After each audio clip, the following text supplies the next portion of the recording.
মধ্যপ্রাচ্যে উত্তেজনার আগুন যখন চূড়ান্ত পর্যায়ে, ঠিক তখন ইরানের সর্বোচ্চ নেতা আয়াতুল্লাহ আলী খামেনি রাশিয়ার প্রেসিডেন্ট ভ্লাদিমির পুতিনকে একটি গুরুত্বপূর্ণ বার্তা পাঠিয়েছেন। পুতিনকে এই চিঠিতে কি লিখলেন খামেনি, বিস্তারিত জানাচ্ছেন লিমা সায়ন্তী। গত 11 দিন ধরে ইসরায়েল ও যুক্তরাষ্ট্রের সঙ্গে তীব্র সংঘাতে জড়িয়ে পড়েছে ইরান। এর মধ্যে যুক্তরাষ্ট্র ইতিহাসের অন্যতম বৃহৎ সামরিক পদক্ষেপ নিয়ে ইরানের পরমাণু স্থাপনার উপর হামলা চালিয়েছে, যা 1979 সালের ইসলামী বিপ্লবের পর সবচেয়ে বড় আঘাত হিসেবে বিবেচিত হচ্ছে।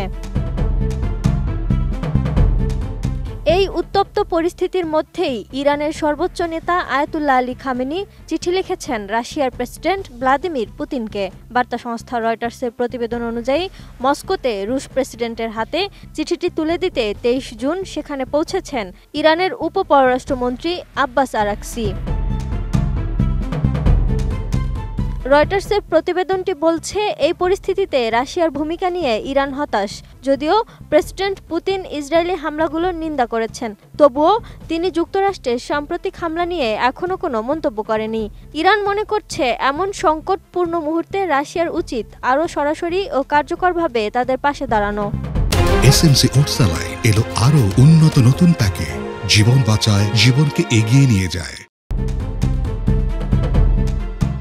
পুতিনকে পাঠানো খামেনির চিঠির পূর্ণাঙ্গ বিবরণ প্রকাশ করা না হলেও বিশ্লেষকদের মতে এতে প্রধানত 4টি বার্তা উঠে এসেছে। আর তা হচ্ছে রাশিয়ার সক্রিয় ও প্রকাশ্য সমর্থন কামনা, যুক্তরাষ্ট্র ও ইসরায়েলের বিরুদ্ধে কূটনৈতিক ও সম্ভাব্যভাবে প্রতিরোধমূলক অবস্থান গ্রহণের অনুরোধ, বিশেষ করে পারমাণবিক কর্মসূচি রক্ষায় রাশিয়ার ভূমিকা, মধ্যপ্রাচ্যে রুশ মধ্যস্থতার প্রস্তাব এবং ইরান রাশিয়া সমন্বয়ের জোরদারকরণ। মস্কোতে পৌঁছে আরাকচি রাশিয়ার রাষ্ট্রীয় সংবাদ মাধ্যম সংস্থা তাসকে বলেন, বর্তমান পরিস্থিতিতে ইরান ও রাশিয়া নিজেদের অবস্থান সমন্বয় করছে যে তাদের মধ্যে ঘনিষ্ঠ আলোচনার প্রয়োজন রয়েছে। পুতিন ইতিমধ্যে জানিয়েছেন, ইসরায়েল মস্কোকে আশ্বস্ত করেছে যে ইরানে বুশেহর পারমাণবিক বিদ্যুৎ কেন্দ্রে রুশ প্রকৌশলীদের নিরাপত্তা নিশ্চিত করা হবে। একই সঙ্গে তিনি শান্ত থাকারও আহ্বান জানিয়েছেন। রাশিয়া দীর্ঘদিন ধরে ইরানের বন্ধুপ্রতিম রাষ্ট্র। জাতিসংঘ নিরাপত্তা পরিষদের সদস্য হিসেবে ও পরমাণু চুক্তির অন্যতম স্বাক্ষরকারী দেশ হিসেবে মস্কোর ভূমিকা গুরুত্বপূর্ণ।